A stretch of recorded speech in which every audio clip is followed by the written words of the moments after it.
અને મહત્વપૂર્ણ સમાચાર મળી રહ્યા છે દિલ્હીથી। અરવિંદ કેજરીવાલ દિલ્હીના મુખ્યમંત્રીએ મોટી જાહેરાત કરી છે। આ ધડાકો કર્યો છે કે 2 દિવસ બાદ તેઓ મુખ્યમંત્રી પદેથી રાજીનામું આપશે અને તેમણે એમ પણ કહ્યું કે મનીષ સિસોદિયા સાથે તેઓ જનતાની વચ્ચે જશે અને જનતાનો વિશ્વાસ એમનામાં છે કે નહીં એ જાણશે। આ મોટા સમાચાર મળી રહ્યા છે। જો 2 દિવસ પહેલા જ અરવિંદ કેજરીવાલને બેલ મળી હતી, એમના જામીન મંજૂર થયા હતા અને ત્યારબાદ આ મોટી જાહેરાત કરવામાં આવી છે। જો કે અરવિંદ કેજરીવાલની રાજનીતિની આ એક પદ્ધતિ રહી છે। આ પહેલા પણ 2014માં તેમણે આવો જ એક મોટો ધડાકો કર્યો હતો અને રાજીનામું ધરી દીધું હતું। ત્યારે પણ તેમણે કહ્યું હતું કોંગ્રેસ સાથેની ગઠબંધનની સરકાર બની હતી, છેડો ફાડ્યો હતો અને રાજીનામું ધરીને તેમણે કહ્યું હતું કે જનતાની વચ્ચે જઈશું અને જનતાનો જે પણ આદેશ હશે અમે સ્વીકારીશું। અને ત્યારબાદ ફરી પાછા તેઓ મુખ્યમંત્રી બન્યા હતા। 2020માં એક મોટો જનાદેશ મળ્યો હતો અરવિંદ કેજરીવાલની પાર્ટીને અને 70માંથી 60 બેઠક આમ આદમી પાર્ટી જીતી હતી અને ફરી તેઓ મુખ્યમંત્રી બન્યા હતા। પરંતુ ત્યારબાદ છેલ્લા 5 મહિનાથી જે રીતે અરવિંદ કેજરીવાલ પર સકંજો કસાયો, એક્સાઇઝ પોલિસી કેસને લઈને તેઓ જેલમાં ગયા। 21 માર્ચે દિવસ હતો કે જ્યારે તેમના પર આરોપ લાગ્યા હતા અને જૂનમાં તેમની ધરપકડ કરવામાં આવી હતી સીબીઆઈ દ્વારા અને ત્યારબાદ 2 દિવસ પહેલા જ હજુ એમને જામીન મળ્યા છે અને આ સાથે જ આ મોટી જાહેરાત અરવિંદ કેજરીવાલની।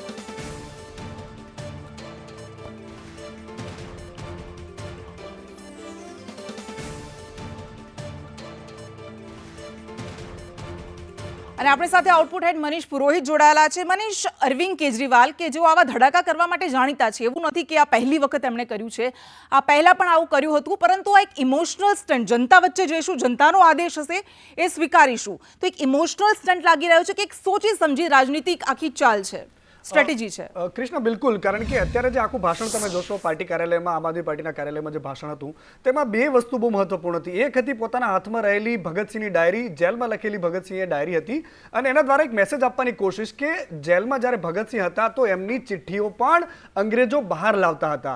એવું કહીને આપણે એક ઇમોશન્સને કે જે રીતે ભારતીય જનતા પાર્ટીની સરકાર ઈડી સીબીઆઈ દ્વારા જે આમ આદમી પાર્ટીના નેતાઓને પરેશાન કરે છે, એ બધી જ ઘટનાક્રમ વચ્ચે એમણે એક મેસેજ આપવાની કોશિશ કરી કે મને જે રીતે પ્રતાડિત કર્યો છે એવું તો અંગ્રેજોએ પણ નહીં કર્યું। એવું પણ એમણે કહ્યું કે જે રીતે મહાત્મા ગાંધી, જવાહરલાલ નહેરુ, આ બધા જ જે આંદોલનકારી નેતાઓ હતા કે જે આઝાદીની લડત માટે લડ્યા હતા, એમની સાથે જે અંગ્રેજોએ કર્યું એના કરતાં પણ વધારે બદસુલકી, વધારે મારી સાથે જે અત્યાચાર કરવામાં આવ્યા છે, આ એક જાતનો ઇમોશન સ્ટન્ટ હતો। પરંતુ મેં પહેલાં પણ કહ્યું ભાવિની સાથેની વાતચીતમાં કૃષ્ણા, એમાં સૌથી મહત્વપૂર્ણ ફેક્ટર અહીંયા એ છે કે કેજરીવાલ 49 દિવસમાં જ્યારે રાજીનામું આપતા હતા ત્યારે એમના 28 ધારાસભ્યો ચૂંટાઈને આવ્યા હતા અને આ વખતે જ્યારે તેઓ આટલા સમય સુધી જેલમાં રહીને આવ્યા, લગભગ 1 વર્ષ જેવું કહી શકાય, કારણ કે 144 દિવસ તો અત્યારે રહીને આવ્યા, 177 દિવસ માફ કરશો રહીને આવ્યા અને એના પહેલા પણ જ્યારે લોકસભાની ચૂંટણી પહેલા જેલમાં હતા, બહાર આવ્યા। છેલ્લો જે 2 દિવસનો ઘટનાક્રમ જોતા એવું કૃષ્ણ લાગતું હતું કે કંઈક રંધાઈ રહ્યું છે પાર્ટીમાં। વરસતો વરસાદ હતો, ચારેકોર છત્રીઓ હતી, લોકોને એવું પણ લાગતું હતું કે અહીંયા આમ આદમી પાર્ટીનું જે ઝાડુ છે એની જગ્યાએ છત્રી કદાચ ચૂંટણી ચિહ્ન હોય એવું લાગતું, કારણ કે ચારેકોર વરસાદ વચ્ચે આમ આદમી પાર્ટીના અકડેઠેઠ ભીડ વચ્ચે કેજરીવાલ જ્યારે બોલવા આવ્યા તો 7 થી 8 મિનિટનું એ ભાષણ અને એમાં કેજરીવાલે માત્ર ને માત્ર ભગવાનનો આભાર માન્યો। આજે જ્યારે બોલવા આવ્યા તો હાથમાં ભગતસિંહની ડાયરી અને ડાયરીની સાથે એક ક્રાંતિકારી, આંદોલનકારી નેતા પોતે આજે પણ એવા જ છે, એ ઇમોશન્સને પકડી રાખવાની કોશિશ કરી કે જે દિલ્હીની જનતાને પસંદ છે। દિલ્હીની જનતાએ જેમણે 2020માં એમને 62 બેઠકો આપી, આ પહેલાની આના પહેલાની 20ની ચૂંટણીમાં જે 62 બેઠકો સાથે બહુમતી આપી અને એના પહેલા પણ 67 બેઠકો પર આમ આદમી પાર્ટી જીતી હતી। એટલે આ એક રણનીતિ હોઈ શકે, કારણ કે કેજરીવાલ એમાં બહુ સારી રીતે માસ્ટર છે। મેં પહેલા પણ કહ્યું કે બીજી રણનીતિનો હિસ્સો એવો પણ હોય કે કોંગ્રેસ સાથેનું જે ગઠબંધન છે એની સાથે એને નુકસાન થયું। એવું પણ લાગતું હતું કે દિલ્હીમાં લોકસભાની ચૂંટણીમાં એકાદ સાંસદ તો દિલ્હીમાંથી આમ આદમી પાર્ટીનો જીતી શકે કૃષ્ણા, પણ જે ઘટનાક્રમ રહ્યો લોકસભાની ચૂંટણીમાં આ વખતે એન્ટી ઇન્કમ્બન્સીના માહોલ સાથે સાથે વિપક્ષી દળોનો જબરદસ્ત ફાયદો થયો, પરંતુ કેજરીવાલને જેટલો જોઈએ તેટલો ફાયદો ન થયો। માત્ર સમાજવાદી પાર્ટીના નેતાઓને ફાયદો થયો, બાકીના મમતા બેનર્જી, એ તમામ લોકોને ફાયદો થયો, પરંતુ કેજરીવાલ જેટલા ગાજા હતા એટલા વરસાદ નહીં, કારણ કે કેજરીવાલનું જેલમાં હોવું અને તેમ છતાં પણ વરસાદ ન મળ્યો, વોટ ન મળ્યા। આપણને ખબર છે કે લોકસભાની ચૂંટણીમાં આમ આદમી પાર્ટીના કેમ્પેઇનમાં, એના બેનરોમાં એક વસ્તુ બહુ સ્પષ્ટ હતી અને એમાં જેલમાંથી પોસ્ટર છાપ્યું હતું, કેજરીવાલ એમાં પાછળ દેખાતા હતા અને નેતાઓ એક પ્રકારની વાત કરતા હતા કે જેલ કે તાલે તૂટેંગે, કેજરીવાલ છૂટેંગે, એવા નારાઓ પણ 2024ની લોકસભાની ચૂંટણીમાં આપણે સાંભળ્યા હતા।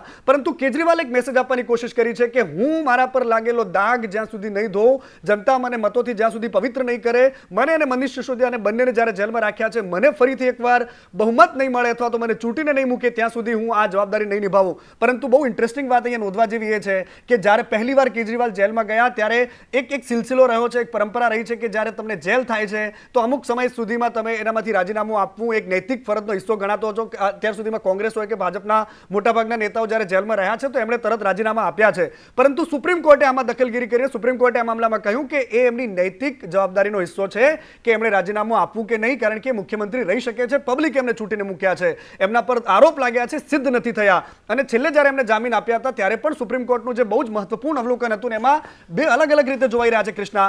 એક અવલોકન એવું હતું કે કેજરીવાલને ઉડવા માટે પાંખો આપી હતી પરંતુ અવકાશ નહોતું મળ્યું. એમાં એવું પણ કહ્યું હતું કે તમે મુખ્યમંત્રી નહીં રહી શકો, ભલે તમે મુખ્યમંત્રી તરીકે બહાર જાઓ છો, ઓફિસમાં નહીં જઈ શકો, તમે સાઇન નહીં કરી શકો, કોઈ પણ જાતના દસ્તાવેજ પર તમે પેપર પર સાઇન નહીં કરી શકો. અને એક લાંબી કાનૂની લડાઈ એના માટે પણ કેજરીવાલ માટે બાકી હતી કૃષ્ણા. અને કદાચ આ પણ એક કારણ હોઈ શકે કે કેજરીવાલ આ બધા જ રાજનીતિક જે કાયદાકીય ગૂંચવણ છે એને લઈને દિલ્હીની જનતાને જે ઓછા સમયમાં વધારે કામ આપવાના બાકી રહ્યા છે, કારણ કે હવે 2025માં ચૂંટણી આવવાની છે, જાન્યુઆરીમાં અથવા તો ફેબ્રુઆરીની આસપાસ ચૂંટણી થઈ શકે. પરંતુ એ પહેલા જો કેજરીવાલ પોતાની છબીને ધોવા માંગતા હોય તો એમણે કંઈક આ પ્રકારનું ગતકડું કરવું પડે. અને કેજરીવાલ ખૂબ સારી રીતે જાણે છે, જ્યારે 28 બેઠકો પહેલીવાર 2013માં આવી હતી કૃષ્ણા, અને 49 દિવસની સરકાર ચલાવ્યા પછી એમણે કોંગ્રેસ સાથે ગઠબંધન પછી રાજીનામું આપ્યું. 12 વર્ષમાં આ એક એવી પાર્ટી છે કે જે સૌથી સફળ પોલિટિકલ સ્ટાર્ટઅપ માનવામાં આવે છે. એકમાત્ર એવી પાર્ટી કે જે 12 જ વર્ષમાં નેશનલ પાર્ટી બની ગઈ. એ પંજાબમાં બહુમતી સાથે સરકાર બનાવી, દિલ્હીમાં સતત 3 વખત સરકાર બનાવી અને ગુજરાતમાં ત્યારબાદ જે સીટ જીતી એના કારણે 5% વોટ શેર સાથે એના કારણે નેશનલ પાર્ટી બની ગઈ. પરંતુ ત્યારબાદ જે રીતે એક બાદ એક નેતાઓ, મોટા ચહેરાઓને જેલમાં પૂરવામાં આવ્યા અને જે રીતે સંજય સિંહને જામીન મળ્યા ત્યારે તેમણે જે કહ્યું કે અમારી સાથે આ મોટું ષડયંત્ર રચાયું. ત્યારબાદ મનીષ સિસોદિયા બહાર આવ્યા, તેમણે કહ્યું કે અમે હારવાના નથી, અમે ઝૂકવાના નથી.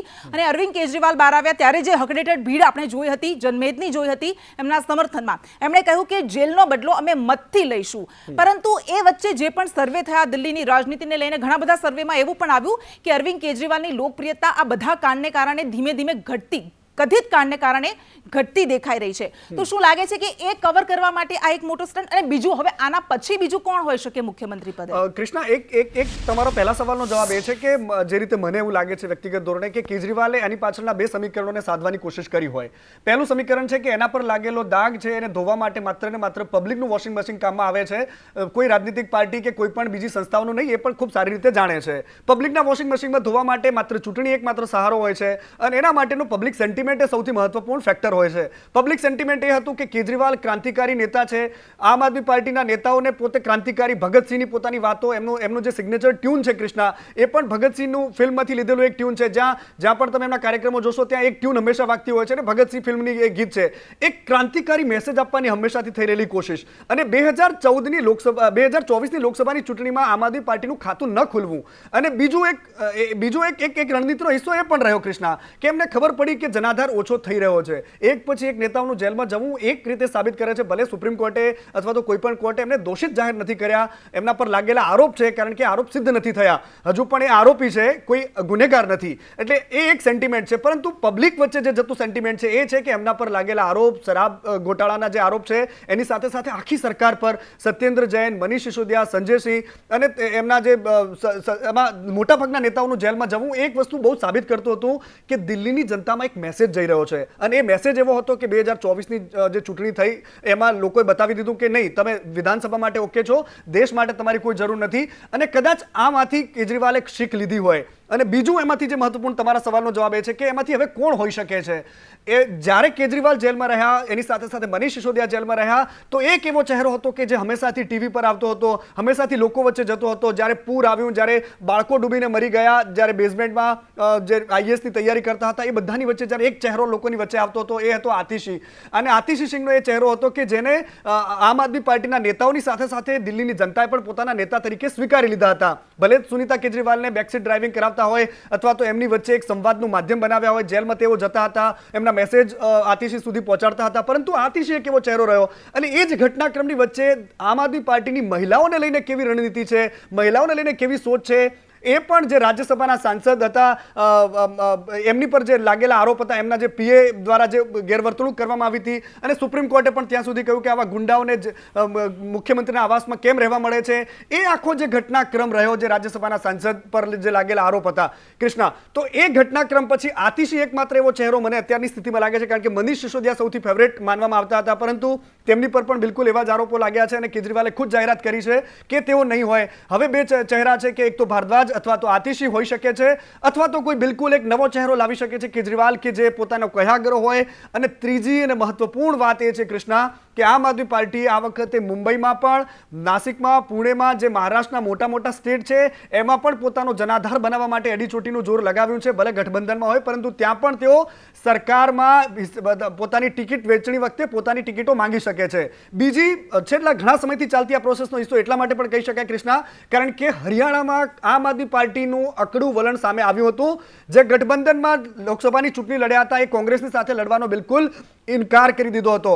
કોંગ્રેસના નેતાઓ પર ઢોળવાની કોશિશ થઈ, એમની સાથે મન નથી મળેલા, હાથથી હાથ મળ્યા હોઈ શકે કૃષ્ણા, પરંતુ હરિયાણામાં જો આમ આદમી પાર્ટી પોતે એક મોટી પાર્ટી બનીને સામે આવે છે, તો એ અત્યારે નેશનલ પાર્ટી બની ગઈ છે, તો એક મજબૂત જનાધાર એમનો દેશમાં ફરીથી દેખાય. અને ફરી જ્યારે આમ આદમી પાર્ટીની અહીંયા દિલ્હીમાં ચૂંટણીની વાત આવે છે, તો કેજરીવાલ સહિતના એ તમામ મોટા ચહેરાઓ જ્યારે મેદાનમાં હોય, તો એ સિમ્પથી ગેઇન થઈ શકે, આખા દેશમાં એક પ્રકારનો માહોલ બની શકે જે હરિયાણાથી ઊભો થાય. અને હરિયાણા એમને એવું લાગે છે કે ભલે સરકાર બનાવે કે ન બનાવે, પરંતુ એક મજબૂત જનાધાર ત્યાં મેળવી શકે એવી સ્થિતિમાં આમ આદમી પાર્ટી, કારણ કે પંજાબમાં જે રીતે સરકાર ચાલી રહી છે, દિલ્હીમાં સરકાર જે રીતે એજન્સીઓનો દુરુપયોગનો આરોપ એ લોકો લગાવી રહ્યા છે, બધાની વચ્ચે એક મહત્વપૂર્ણ ફેક્ટર એ છે કે જો હરિયાણામાં આમ આદમી પાર્ટી મજબૂત પ્રદર્શન કરે છે, તો દિલ્હીમાં એમને બહુ લાંબો વાંધો આવે એવું લાગતું નથી કૃષ્ણા. અને કદાચ આ જ કારણ છે કે અરવિંદ કેજરીવાલ આંદોલનકારી ચહેરાની સાથે સાથે હવે રાજનીતિના સ્ટ્રેટેજીકાર પણ બની રહ્યા છે.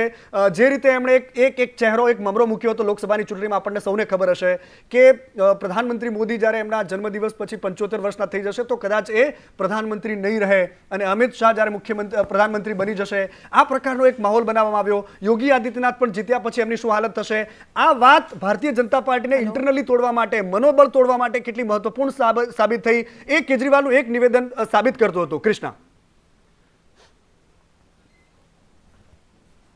તો કેજરીવાલે આજે મોટી જાહેરાત કરી છે, અનેક તર્ક વિતર્ક લાગી રહ્યા છે, અનેક સવાલ ઉઠી રહ્યા છે, અને આખરે આ કારણ શું છે કે અચાનક આ ધડાકો કર્યો? 2 દિવસ પહેલા એમના જામીન મંજૂર કરવામાં આવ્યા હતા અને ત્યારબાદ કોઈએ વિચાર્યું નહોતું, પરંતુ ગઈકાલે રાત્રે બેઠકોનો ધમધમાટ શરૂ થયો હતો અને આજે સવારે તમામ મોટા નેતાઓ સાથે બેઠક કરી, અને ત્યારબાદ હવે જે રીતે પાર્ટીની આખી કમાન મનીષ સિસોદિયાની સાથે અરવિંદ કેજરીવાલ અને ભગવંત માનની વચ્ચે રહેશે, કારણ કે આ લોકસભાની, આવનારી લોકસભાની, હરિયાણા ખાસ કરીને લોકસભાની ચૂંટણીમાં કેવું પ્રદર્શન રહેશે એના માટેની રણનીતિ ઘડવામાં આવશે. પરંતુ આ એક એવો ચહેરો છે કે જેને આમ આદમી પાર્ટીને એક આંદોલનથી, જન આંદોલનથી શરૂ થયેલો ચહેરો, અને એટલા માટે સફળ પોલિટિકલ સ્ટાર્ટઅપ માનવામાં આવે છે, સફળ રાજકીય માણસ માનવામાં આવે છે, કારણ કે એમણે માત્ર 12 જ વર્ષમાં એક પાર્ટીને નેશનલ પાર્ટી બનાવી દીધી. આપણી સાથે કૃષ્ણકાંત ઉનડકટ જોડાયેલા છે. કૃષ્ણકાંતજી, અરવિંદ કેજરીવાલ આટલી મોટી જાહેરાત એમણે કરી છે. શીલા દીક્ષિત બાદ દિલ્હીના એકમાત્ર એવા મુખ્યમંત્રી કે સતત 2 વખત કરતાં વધારે વખત જીત્યા અને સત્તા પર આવ્યા, અને પણ બહુમતી સાથે, પ્રચંડ બહુમતી સાથે. પરંતુ આ નિર્ણય જે આપવામાં આવ્યો છે, લેવામાં આવ્યો છે, તો શું લાગે છે આની પાછળનો તર્ક તમને? એની પાછળનો તર્ક છે ને, એ અત્યારે અરવિંદ કેજરીવાલ અને આમ આદમી પાર્ટીની સ્થિતિને સમજવાથી આપણે વધુ ક્લિયર કરી શકીએ એમ છીએ. અત્યારે અરવિંદ કેજરીવાલ પાસે બીજો કોઈ વિકલ્પ જ નહોતો. અરવિંદ કેજરીવાલને જામીન ઉપર છોડવામાં આવ્યા છે, એ વાત સાચી, પણ વસ્તુ એ છે કે એ સીએમની પોતાની ચેમ્બરમાં જઈ શકે એમ નથી, કોઈ મહત્વના પત્રો ઉપર સહી કરી શકે એમ નથી, કોઈ મહત્વનો નિર્ણય લઈ શકે એમ નથી. એટલે એણે આ મોકાનો ફાયદો ઉઠાવવાનો એક પ્રયાસ આવી રીતે રાજીનામું આપીને કર્યો છે. એટલે બીજી વસ્તુ એ છે કે હવે એણે એવું કીધું કે ભાઈ ચૂંટણી સુધી બીજા કોઈ મુખ્યમંત્રી બનશે, એટલે એ દ્વારા એ જે પોતાની વાત છે, ખાસ કરીને શરાબ કૌભાંડ છે, એમાં પોતે નિર્દોષ છે એવું સાબિત કરવાનો પ્રયાસ કરશે. એટલે એક રીતે તમે જોવા જાઓ ને તો અરવિંદ કેજરીવાલ મોકાનો ફાયદો ઉઠાવવાનો પ્રયાસ કરી રહ્યા છે. ભારતીય જનતા પક્ષે જે આના વિશે એવું કીધું કે એનો આ PR સ્ટન્ટ છે. તો વસ્તુ એ છે કે રાજકારણ એવું છે, આખું ક્ષેત્ર છે કે ત્યાં તમે સમય જોઈ અને સમયને મુજબ તમારે નિર્ણય કરવા પડતા હોય છે. હવે સવાલ એ છે કે આનો ખરેખર અરવિંદ કેજરીવાલને કેટલો ફાયદો મળશે. આપણે છેલ્લા થોડા સમયમાં જોયું કે શરાબ કૌભાંડ તો અરવિંદ કેજરીવાલ સામે છે જ, એ સિવાય જે ઘણા બધા રસ્તા, જે પૂરનો પ્રશ્ન હમણાં સર્જાણો હતો, જે દર વર્ષે હવાનો પ્રશ્ન જ્યાં સર્જાય છે દિલ્હીમાં, એ બધાને દિલ્હીના લોકો કેવી રીતે લે છે એના ઉપર ઘણો મોટો આધાર રહેવાનો છે. પણ અત્યારનો જે આ નિર્ણય છે એ સ્પષ્ટ રીતે એને એવું જ છે કે ભાઈ ચૂંટણી આવે એ પહેલા એક માહોલ રચીએ અને આમ આદમી પાર્ટીને મેક્સિમમ ફાયદો થાય એવો પ્રયાસ કરીએ. એટલે આ છે ને એક ટાઈમલી, એનું આમ એક રીતે જોવા જાવ તો ટાઈમલી લીધેલું ડિસિઝન છે. જોવાનું ઈ છે કે એનો કેટલો ફાયદો મળશે એમ. અને એની પાસે બીજો કોઈ વિકલ્પ હતો જ નહીં, કારણ કે ફેબ્રુઆરીમાં ઇલેક્શન છે. ઇલેક્શન પહેલા એ એઝ એ મુખ્યમંત્રી કંઈ જ કરી શકવાનું એ શક્તિમાન નથી, કારણ કે જામીનમાં જે શરતો મૂકવામાં આવી છે એ એને મુખ્યમંત્રી તરીકેનો રોલ ભજવવા માટે કોઈ રીતની છૂટ આપતું નથી. એટલે એની પાસે આ જ વિકલ્પ હતો કે ભાઈ અત્યારે રાજીનામું આપો અને મોકાનો જેટલો ફાયદો મળે એટલો ઉઠાવો, અને એ જ હેતુથી એને આ રાજીનામું આપ્યું છે. દિલ્હીમાં એક મુદ્દો હંમેશાથી ચર્ચામાં રહ્યો અને એ મુદ્દો એવો હતો કે એલજી સાથેનું ઘર્ષણ. એલજીઓ બદલાતા રહ્યા પરંતુ કેજરીવાલ એના જ રહ્યા અને હંમેશાથી એવો આરોપ લગાવતા રહ્યા કે મારી ચિઠ્ઠીથી લઈને મારા તમામ કામો ન થવા દેવા પાછળ માત્ર એલજી જવાબદાર છે. અને એક મેસેજ આપવાની કોશિશ થઈ. ગત વિધાનસભાની ચૂંટણીમાં એના પહેલા પણ એમણે એક મુદ્દો લાવ્યો હતો કે દિલ્હીને પૂર્ણ રાજ્ય બનાવવામાં આવે. આ એક એવો હાથી છે કે જેને એના પગ તમે કાપી નાખ્યા છે, એને પાંખો તમે નથી આપી, તેમ છતાં પણ દિલ્હીમાં સરકાર અમારે ચલાવવાની છે. તો એક મેસેજ એ પણ આપવાનો છે કે ચૂંટાયેલી પાંખ હોય, ચૂંટાયેલા નેતા હોય, એક જનપ્રતિનિધિ હોય, એમને જે બંધારણીય હોદ્દા પર રહેલા વ્યક્તિઓ અથવા તો એલજી જેવું એક વ્યવસ્થા કે જેમને કામ ન કરવા દે, અને કદાચ એક મેસેજ આપવાની કોશિશ એ પણ હોઈ શકે એની પાછળ. ના, એમાં એવું વસ્તુ એ છે, જો એક વસ્તુ સમજવાની જરૂર છે કે એલજી કઈ અરવિંદ કેજરીવાલ આવ્યા એ પછી જ નથી આવ્યા. એલજી એ પહેલા પણ હતા. પણ એમની માંગ, કૃષ્ણકાંત, એમની માંગ હંમેશાથી એવી રહી કે એલજી એમને કામ નથી કરવા દેતા. 2013 થી લઈને અત્યાર સુધીમાં હંમેશા ઘર્ષણ રહ્યું કે અમે ખુલ્લા હાથે કામ નથી કરી શકતા. હું એ જ કહેવા માંગુ છું કે એની પહેલાની સરકારોને એલજી કામ કરવા દેતા હતા અને અરવિંદ કેજરીવાલને કામ કરવા નથી દેતા. હકીકત એ છે કે જે બંધારણનું છે અરવિંદ, ત્યાં દિલ્હીનું જે સ્ટેટનું જે આખું બંધારણ છે એ મુજબ એલજીને જે અધિકારો મળ્યા છે એના અમુક અધિકારો વિશેષ આપવામાં આવ્યા છે. પણ આમાં શું છે કે ઘર્ષણ ઊભું કરી અને એનો પોલિટિકલ ફાયદો લેવાના છે એ બે પક્ષે એના પ્રયત્નો થયા છે અને એના કારણે છે ને કોઈને કોઈ વિવાદમાં જ રહેવાનું છે. પેલા છે ને અરવિંદ કેજરીવાલનો તમે આખો કાર્યકાળ જોશો ને તો પેલા એને સૌથી પહેલા ભાજપનો વિરોધ કરવાનું શરૂ કર્યું હતું કે ભાઈ ભાજપ આમ છે ને ભાજપ અમને કામ નથી કરવા દેતા ને સરકાર અમને આમ નથી કરવા દેતી ને અમારે આમ કરવું છે પણ સરકાર કામ કરવા નથી દેતી. પછી આખું એને બંધ કરી દીધું અને પછી એલજી ઉપર આવી ગયા અને એલજી ની સામે આંદોલન ને એ તમે એક રીતે જુઓ ને તો તમારે જે વાત છે સમન્વયથી સંવાદથી ઉકેલવાની હોય એની બદલે તમે વાતે ધરણા ઉપર ઉતરી જાઓ અને એનો ફાયદો ઉઠાવવાનો કોશિશ કરો. એવા ઘણી બધા કિસ્સામાં અરવિંદ કેજરીવાલે કર્યું છે. તો એ ઘર્ષણ ઇરાદાપૂર્વકનું ચાલ્યું આવતું હતું અને હજી પણ એના જે હવે ચૂંટણી પ્રચાર થશે એમાં પણ એનો ઈરાદો તો એવો જ રહેશે કે ભાઈ આપણે આમને કેમ મેક્સિમમ આ બધું ચગાવવું અને કેવી રીતે એનો ફાયદો મેળવવો. ઠીક છે કૃષ્ણકાંતભાઈ, ખૂબ ખૂબ આભાર, આપ અમારી સાથે જોડાયા. પરંતુ એક વાસ્તવિકતા એવી પણ છે કે અત્યાર સુધીમાં દિલ્હીમાં જે સરકારો રહી એ કોંગ્રેસની રહી, માત્ર સુષ્મા સ્વરાજને બાદ કરતા, અને એમાંથી હંમેશા યુપીએ ગવર્મેન્ટની સરકાર કેન્દ્રમાં પણ રહી. એટલે એક સુમેળ બંને વચ્ચે રહ્યો, એલજી વચ્ચે અને સરકારો વચ્ચે. પરંતુ છેલ્લા જ્યારે 2013થી લઈને અત્યાર સુધીમાં જે એક પરિસ્થિતિનું નિર્માણ થયું કે ભારતીય જનતા પાર્ટીની સરકાર, એક વર્ષ માટે કોંગ્રેસની સરકાર રહી પરંતુ ત્યારબાદ ભારતીય જનતા પાર્ટીની સરકાર કેન્દ્રમાં અને દિલ્હીમાં જે દેશની રાજધાની છે એમાં અરવિંદ કેજરીવાલની સરકાર, અનેક હથકંડાઓ, અનેક શામદામ દંડભેદની નીતિઓ બંને પાર્ટીઓ તરફથી થઈ હોઈ શકે, એજન્સીઓના દુરુપયોગની વાતો અને તમામ વચ્ચે આંદોલનકારી ચહેરા તરીકે કેજરીવાલનો માસ્ટર સ્ટ્રોક